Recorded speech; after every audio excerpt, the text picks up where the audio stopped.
राधे राधे दोस्तों। आज की कहानी है सुहाग रात।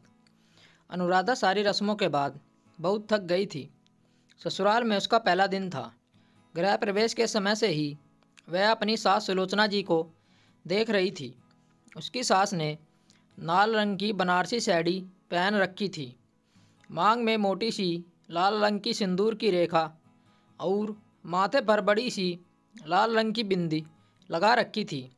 पान चबाते हुए वो सारी रस्मों के लिए निर्देश देती जा रही थी। कुल मिलाकर उसकी सास का व्यक्तित्व बहुत रौबदार था। वो किसी को भी डपट कर कुछ भी बोल दे रही थी। लेकिन अनुराधा की जेठानी शोभा बहुत कोमल स्वभाव की थी। वह अनुराधा से बहुत प्यार से बात कर रही थी। अनुराधा को उनके साथ बहुत सहज महसूस हो रहा था। शाम को उसे सजाने के लिए पार्लर वाली आई थी। पार्लर वाली चली गई तो उसकी सास और जेठानी उसके कमरे में आई। वह दोनों उसके लिए चाय नाश्ता लेकर आई थी। जब अनुराधा चाय पीने लगी तभी उसकी सास ने कहा, सुनो नहीं बहू, आज तुम्हारी शादी की पहली रात है तो एक बात तुम गौर से सुन लो। घर में बहुत सारे मेहमान हैं तो एक बात याद रखना, कमरे के बाहर कोई आवाज़ नहीं आनी चाहिए। हमारे घर के मर्द कभी कभी गुस्से में हाथ भी उठा देते हैं तो भी तुम सहन कर लेना। अनुराधा हैरानी से अपनी सास का चेहरा देखने लगी तो सुलोचना जी ने समझाते हुए कहा, बड़ी बहू ने तो अपनी सुहागरात पे मेरी नाक ही कटवा दी थी, लेकिन तुम्हें मेरा बेटा अगर गलत बोले या मारे भी तो पलट कर जवाब नहीं देना। सास की बातें सुनकर अनुराधा स्तंभ सी अपनी सास का चेहरा देखती रह गई। उसकी जेठानी के चेहरे पर एक उदासी सी तैर गई। शादी की पहली रात उसके पति ने नशे में उसके साथ ऐसा दुर्व्यवहार किया था कि वह आज भी उस रात को याद करती है। उसकी आंखों में आज भी अपने आप ही आंसू आ जाते हैं। खैर, बाद में वह अपने पति को धीरे धीरे सही रास्ते पर ले आई थी।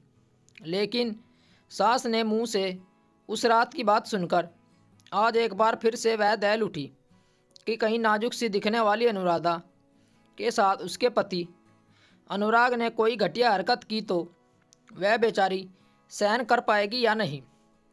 सास अपनी सीख देकर कमरे से निकल गई। तब शोभा ने अपनी आंखों में आंसू पोंछते हुए कहा, सुनो अनुराधा, तुम अपना ख्याल रखना।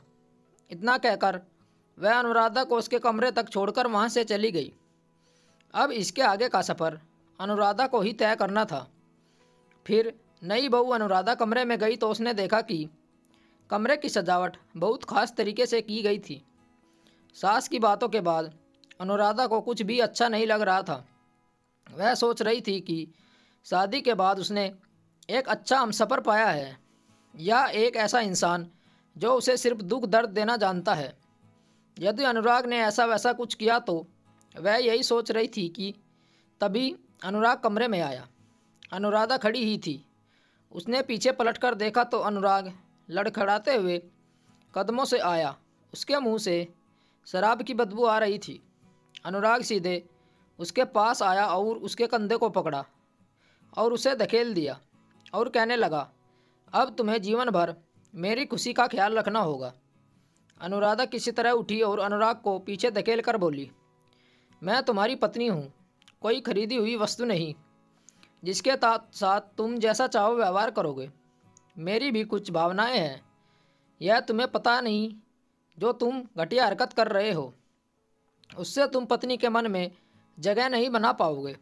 मैंने तो सोचा था कि शादी के बाद हम एक दूसरे को जानेंगे, एक दूसरे से बातें करेंगे, लेकिन तुम तो आते ही अधिकार जताने की बात करने लगे। क्या तुम्हें अपने फ़र्ज के बारे में कुछ पता है?